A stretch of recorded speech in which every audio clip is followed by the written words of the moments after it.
Greetings, time for a Simmer in 60 post-game. Rob Simpson with you for SeattleHockeyInsider.com at Climate Pledge Arena, where tonight, or should I say this afternoon, the Edmonton Oilers beat the Seattle Kraken by a final score of 6-4. I'm going to summarize this best by telling you what head coach Dave Haxtell, the Kraken, said post-game, and he was right on. They outchanced the Oilers. They had a lot of great offensive push. They had a lot of great opportunities. They had a dozen or so more shots than the Oilers. They just didn't convert.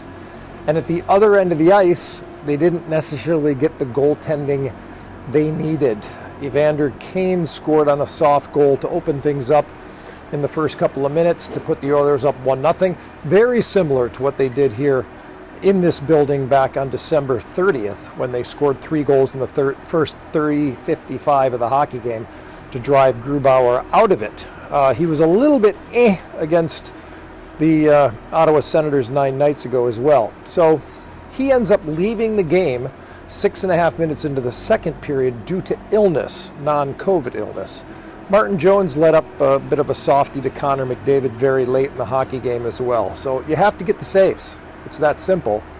And they did have the offensive output. They just couldn't play catch-up hockey all day long, and that's what they tried to do during this matinee.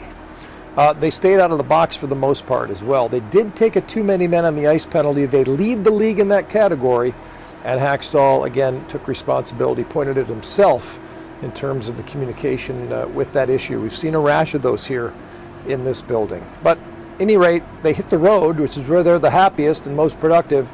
The Kraken leave and get going. They're not back here until March 30th against the Ducks. Final score, Edmonton 6, Seattle 4. Rob Simpson, SeattleHockeyInsider.com, and a Simmer in 60 postgame.